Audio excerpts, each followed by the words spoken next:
छोटा, क्योंकि अभी हेल्थ को भी संभालना पड़ेगा। शाल दे दो, ये दे दो, आपके पास है? वो उधर ही है दोनों साइड। ये शाल इनको दे दो।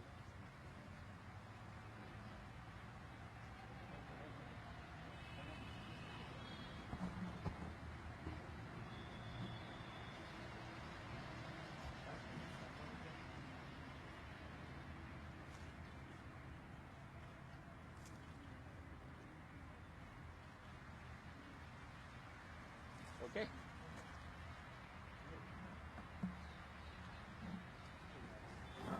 शाल दे दियो।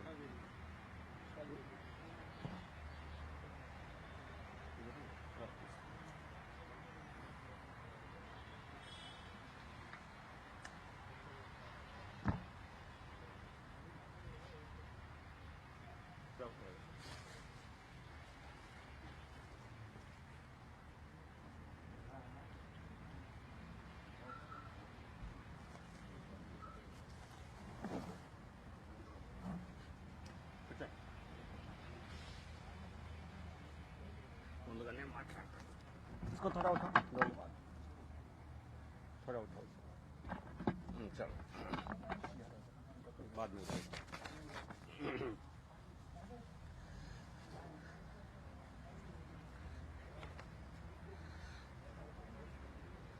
అందరికీ నమస్కారం। ఈరోజు ఆంధ్రప్రదేశ్ భారతీయ జనతా పార్టీ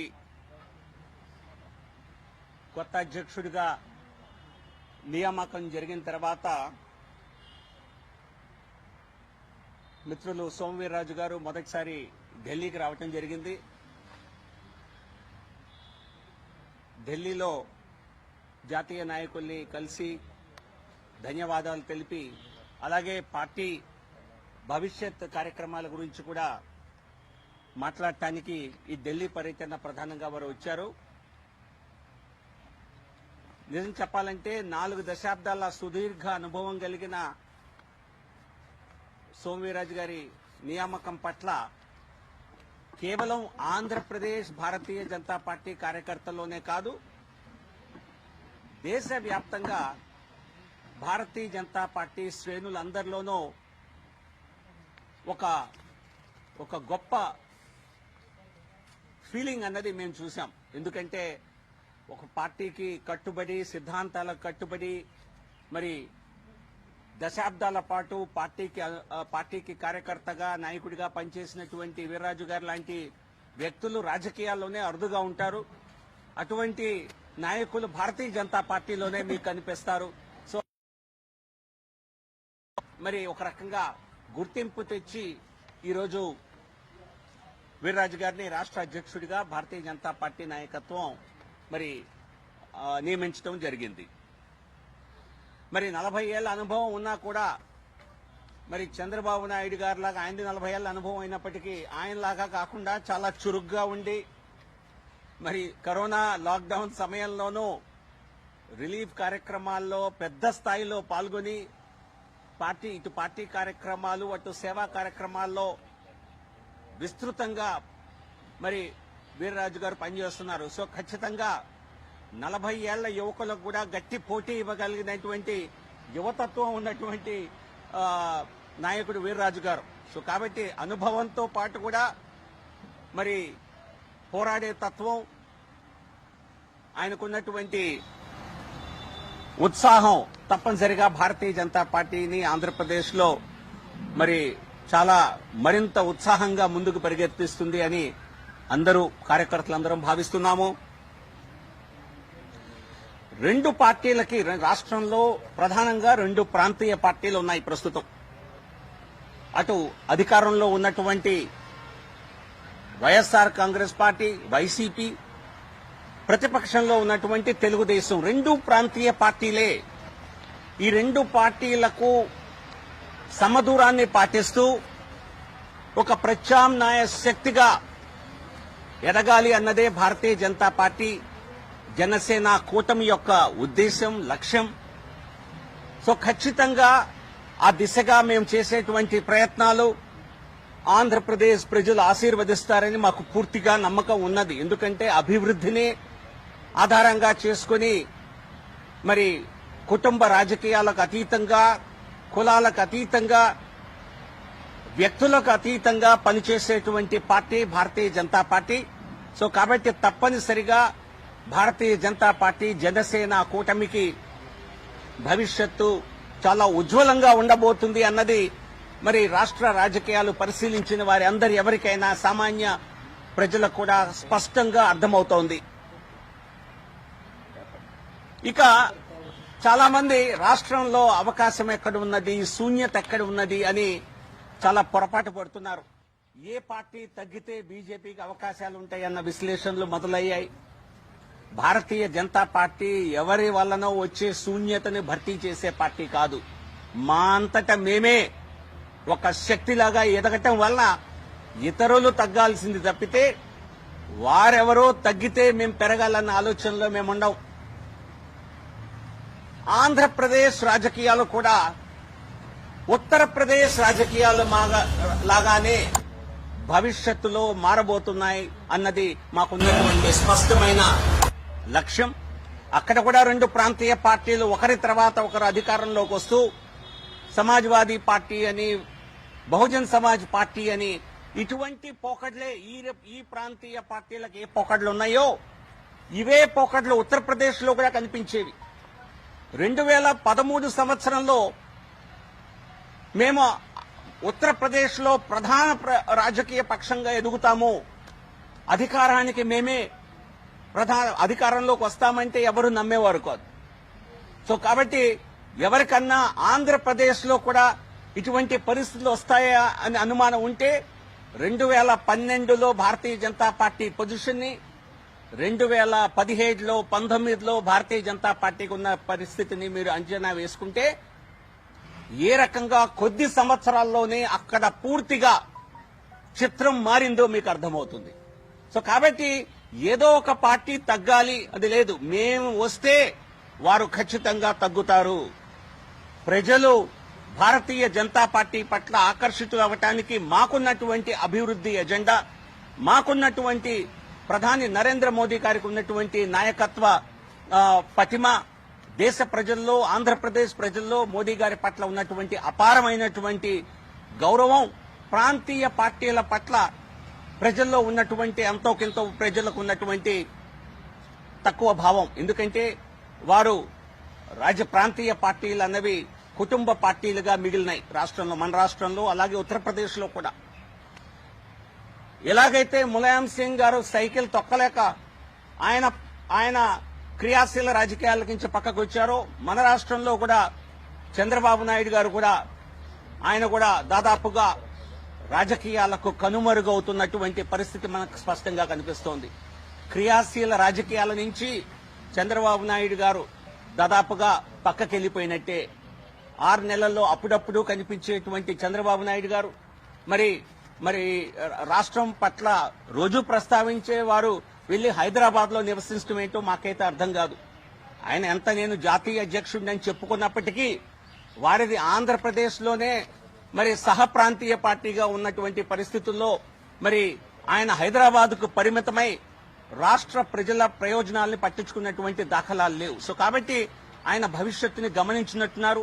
క్రియాశీల రాజకీయాల నుంచి దాదాపుగా చంద్రబాబు తప్పించుకున్నట్లే, పక్కకు వెళ్ళినట్టే.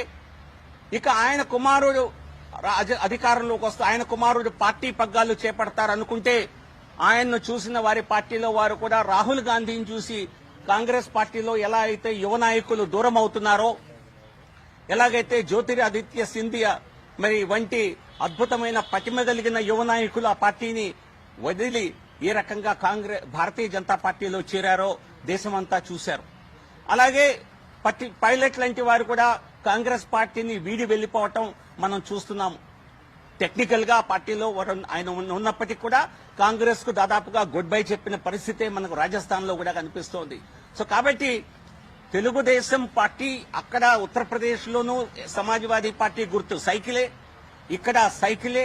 అక్కడ ఎట్లా అయితే ములాయం సింగ్ యాదవ్ గారు పక్కకు వచ్చారో ఇక్కడ కూడా చంద్రబాబు నాయుడు గారికి సైకిల్ దొక్కేటువంటి ఆయనకు ఓపిక కనపడటం లేదు. సో ఇవన్నీ చూసిన ప్రాంతీయ ప్రజలు, రాష్ట్ర ప్రజలు, ఆంధ్రప్రదేశ్ ప్రజలు క్రియాశీలకంగా పనిచేసేటువంటి నాయకులు కావాలి, అభివృద్ధి ఆధారంగా పనిచేసేటువంటి రాజకీయ పార్టీ కావాలి. అంతేగాని స్వార్థ లాభాల కోసం పనిచేసేటువంటి ప్రాంతీయ పార్టీలతో మరి ఆంధ్రప్రదేశ్ నవ్యాంధ్రప్రదేశ్ గా, బంగారు ఆంధ్రప్రదేశ్ గా అవతరించే అవకాశం లేదు అని వారు దాదాపుగా నిర్ణయానికి వచ్చినట్టుగా స్పష్టంగా తెలుస్తోంది. సో ఈ రోజున భారతీయ జనతా పార్టీకి రాష్ట్రంలో పెద్ద శక్తిగా లేదు అన్నది వాస్తవం, అది అందరికీ తెలిసిందే. కానీ రాబోయే రోజుల్లో ఏం జరగబోతుందో మేము చెప్పింది దయచేసి అందరూ గుర్తుపెట్టుకోవాలి. ఖచ్చితంగా త్రిపురలో భారతీయ జనతా పార్టీ 1% నుంచి అధికారంలోకి వచ్చింది.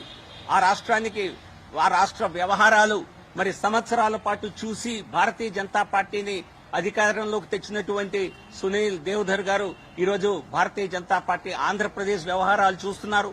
మరి 1% నుంచి 40%కి 50%కి ఎలా ఎదగాలి అన్నది భారతీయ జనతా పార్టీకి తెలిసిన, మరి ఆల్రెడీ ప్రాక్టీస్ చేసినటువంటి ఒక కళ.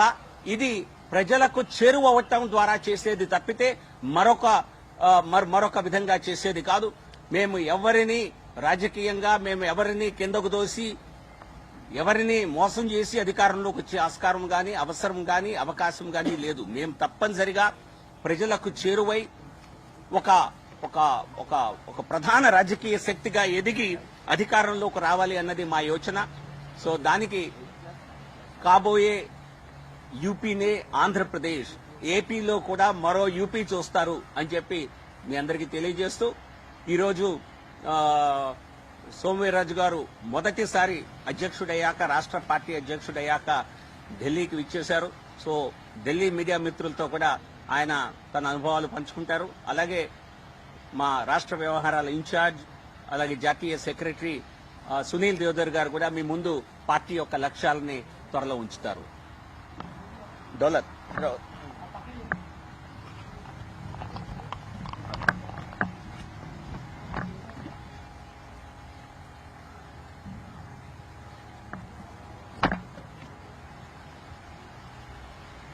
I welcome all Telugu media people here at GVL Narasimha Rao ji's residence today.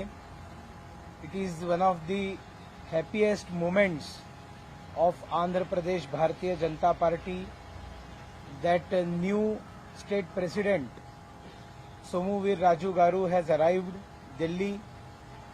He will be meeting number of leaders in Delhi today and tomorrow. I will call Somuvir Raju Garu as Hindutva face of Andhra Pradesh. Hindutva face of Andhra Pradesh. Swayam Sevak since his childhood, associated in students agitation, students movement through Akhil Bharatiya Vidyarthi Parishad, and he was active into politics for decades. Ultimately, Bharatiya Janata Party has again showed that a ground level karyakarta who takes pain for party, thinks about party day and night, works round the clock for the party, for the development and upliftment of all, on the line of justice to all and appeasement of none. Such type of leader is being appointed as Bharatiya Janata Party state president. I would like to mention here our outgoing state president Kanna Lakshmi Narayan ji was also an excellent state president. He took charge of our party when party was departed or separated from Telugu Desam party, and really they were the tough times for Andhra Pradesh BJP.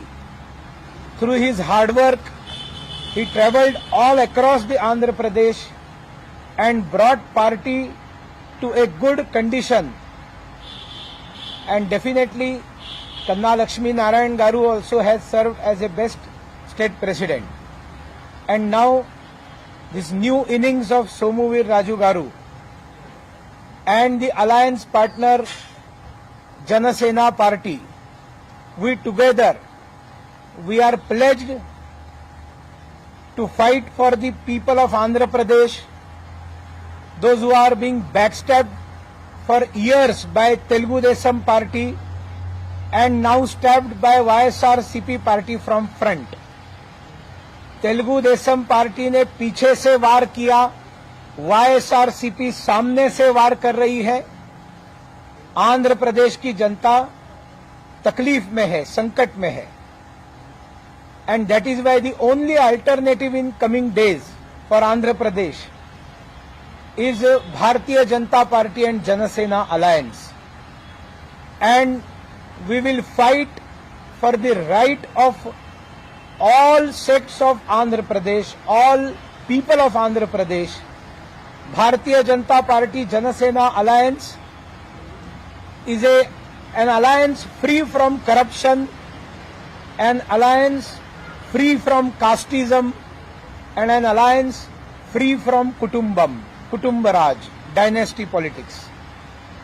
And that is why under the able leadership of Narendra Modi ji, Amit Bhai Shah ji, and our national president Jagat Prakash Nadda ji at center. Also we will be having support of our other Andhra Pradesh and Telangana leaders, Ram Madhav ji, Muralidhar Rao ji, Nirmala Sitharaman Garu, and all other leaders. We will, Satya Kumar Garu, we will fight in Andhra Pradesh, and we will see that there will be a complete majority government of BJP, Janasena in whenever assembly elections will come in future. We are pledged for Bangar Andhra Rashtra, that is Golden Andhra Pradesh Rashtra, and we will give our everything. This is our commitment to Andhra Pradesh people. Thank you very much.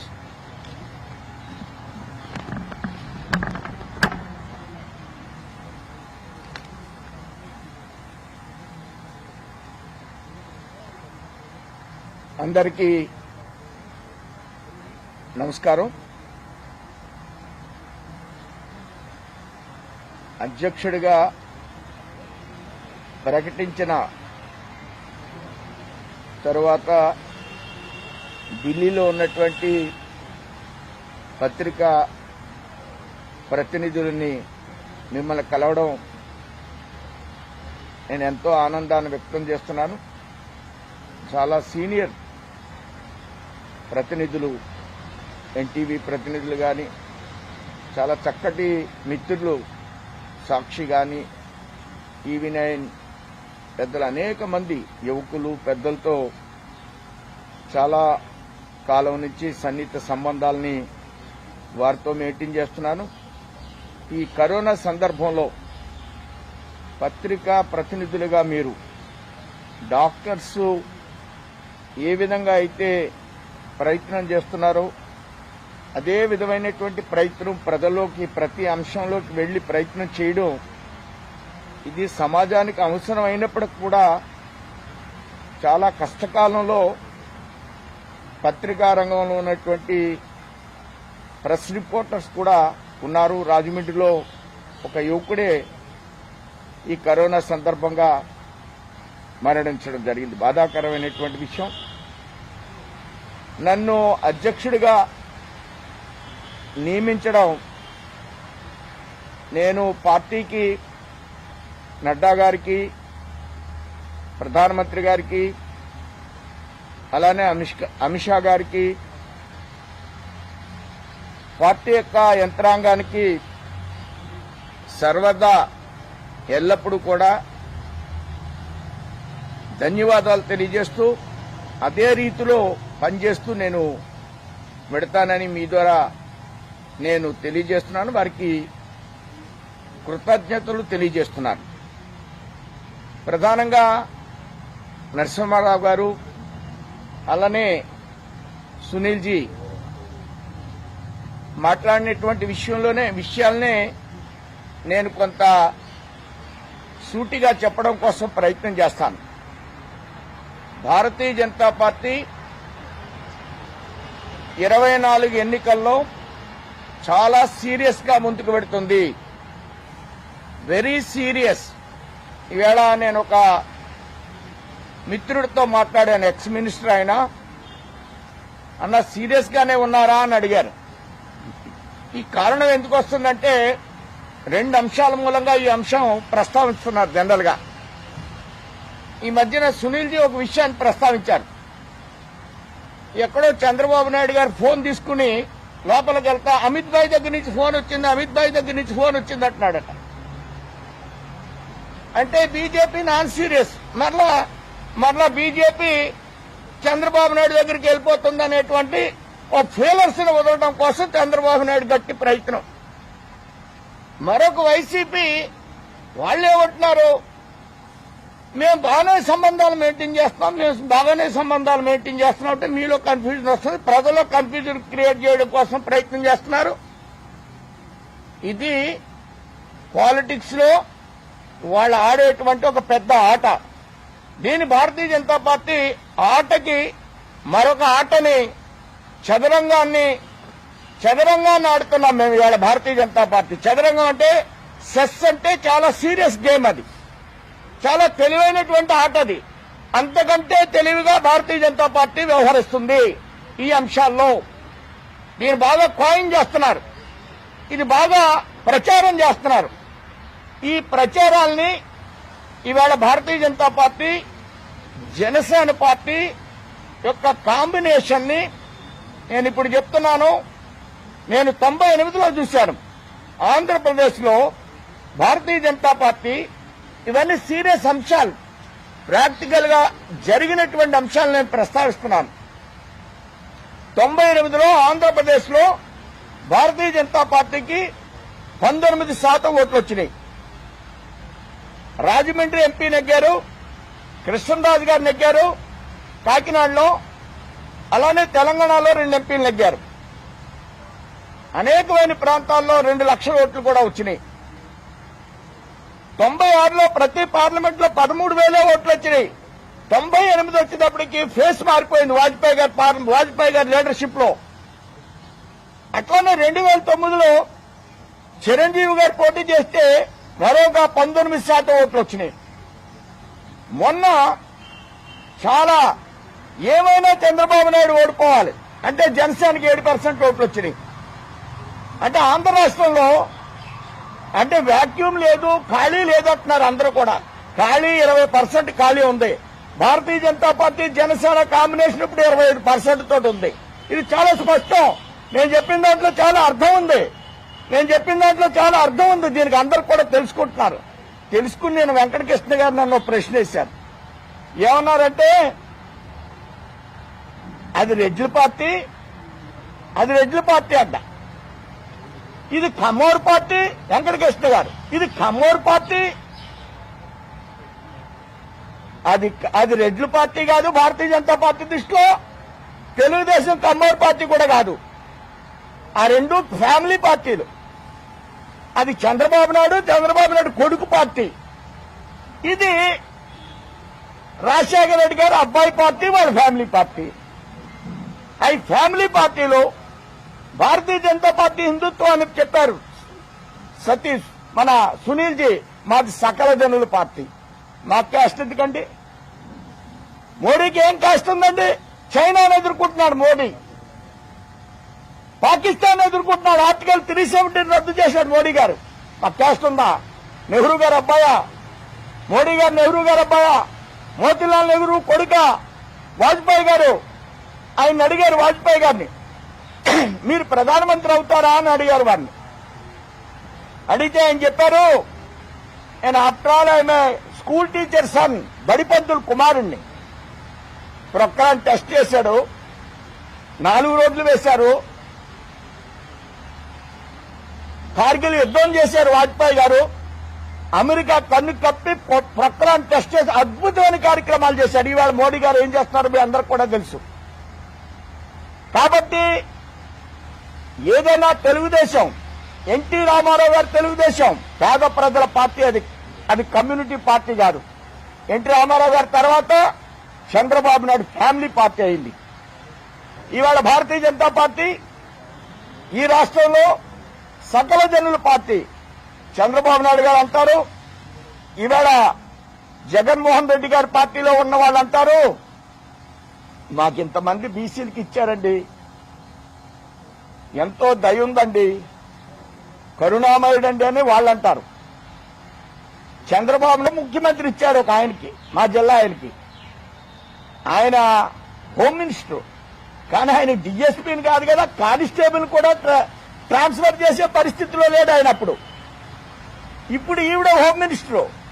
వీళ్ళు అంటున్నారు అందరికీ కూడా ఆ కులంలోనే అత్యాచారాలు జరుగుతున్నాయి అంటున్నారు. వీళ్ళకే పవర్లు ఉండవు, పేర్లు కులాలకు పెడతా ఉంటారు, ఫ్యామిలీ పార్టీస్ ఇవి. మా భారతదేశానికి ఒక శక్తి ఉంది, ఈ శక్తిని నిరూపిస్తాం. ప్రపంచంలో భారతదేశాన్ని అగ్రగామి దేశంగా తీర్చిదిద్దేటువంటి శక్తి ఉన్నటువంటి దేశం ఇది.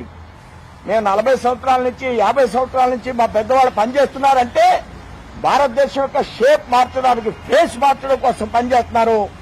మేము కూడా ఆంధ్రప్రదేశ్ యొక్క ఈ కుటుంబ రాజకీయాన్ని మార్చడం కోసం మేము గట్టి ప్రయత్నం చేస్తాం.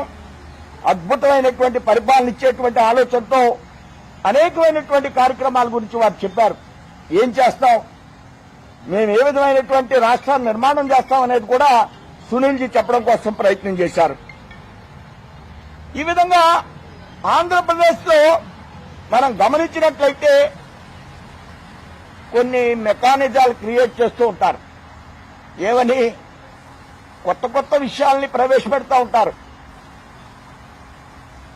చంద్రబాబు నాయుడు గారు క్యాపిటల్ కడతా అన్నారు, ఒక రోజున చైనా అన్నారు, ఒక రోజున సింగపూర్ అన్నారు, ఒక రోజున జపాన్ అన్నారు, ఒక రోజున 1,00,000 కోట్లు అన్నారు. ప్రధానమంత్రి రమ్మన్నారు, ప్రారంభోత్సవం చేశారు. ఆయన కట్టాడు 7,000 కోట్లతో కొంత ఏదో ప్రయత్నం చేశాడు ఆయన. మేము ఎప్పుడూ కేంద్ర పార్టీ ఈ విషయంలో, కేంద్ర ప్రభుత్వం ఈ విషయంలో మీరు చైనా అన్నా, జపాన్ అన్నా, సింగపూర్ అన్నా కేంద్ర ప్రభుత్వం మాట్లాడలేదే.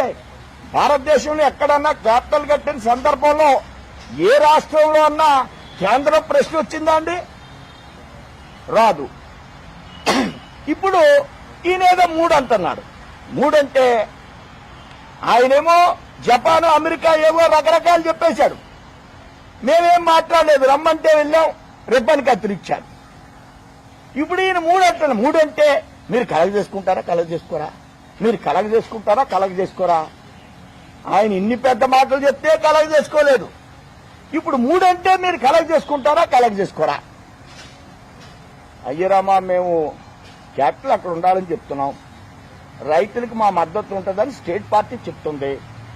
కానీ ఇదో పెద్ద చర్చ. అసలు కలగ చేసుకుంటుందా, కలగ చేసుకోదా? అంటే ఏది వారు చెప్తే, ఏది వారు నిర్ణయిస్తే, ఏది టోకెన్ చేస్తే, ఏది ఒక ఉద్యమంగా నిర్మాణం చేసేస్తే ఇంకా దాన్ని బీజేపీని మళ్ళా ఇరుక్కుని పెట్టేటువంటి పరిస్థితి, ప్రత్యేక హోదా అనేటువంటి ఇరుక్కుని పెట్టేటువంటి పరిస్థితి. దేనికి భారతీయ జనతా పార్టీ ఇప్పుడు కొత్త కొత్తగా కొన్ని విషయాలు చెప్తున్నారు. ఏమని చెప్తున్నారు? ఇన్ని సమస్యలు ఉంటే, ఇంత సంక్లిష్టం ఉంటే, ఏమి సంక్లిష్టాన్ని భారతీయ జనతా పార్టీ కార్యకర్తలు ఎవరు కూడా జడిసే ప్రసక్తి లేదు. అలాంటి కార్యకర్త గణం కాదు. మోడీ గారు చేసేటువంటి కార్యక్రమాలు, మోడీ యొక్క ఆలోచన విధానాన్ని ఆంధ్రప్రదేశ్ లో అద్భుతంగా తీసుకువెళ్తాం. ఈ విధంగా మేము ముందుకు వెళ్లేటువంటి ప్రక్రియను చేస్తాం. ఉద్యమాలకి చేసేటువంటి కార్యక్రమాలని మేము ఎట్టి పరిస్థితుల్లోనూ వెరవం. ఆ క్యాపిటల్ గురించి మేము ఏమైతే చెప్పామో రాష్ట్ర పార్టీ దానికి అనుగుణంగా ఉంటది. అంతేగాని అందులో కేంద్రం కలగజేసుకుంటుందా అంటే కేంద్రానికి సంబంధం లేదు. చంద్రబాబు నాయుడు టైంలోనూ సంబంధం లేదు, ఇప్పుడు సంబంధం లేదు, దేశంలో ఏ క్యాపిటల్లోనూ సంబంధం లేదు. అప్పుడు గుజరాత్ గట్ల, ఈ మధ్యకాలంలో ఉత్తరాంచల్లో ఏదో వారు మాట్లాడినా, అలానే హిమాచల్ ప్రదేశ్ క్యాపిటల్ వచ్చిన సందర్భంగా ఆ మధ్యకాలంలో 3 రాష్ట్రాలు ఛత్తీస్గఢ్ కానీ ఇంకోటి కానీ ఎవరు కేంద్రం గురించి మాట్లాడలేదు.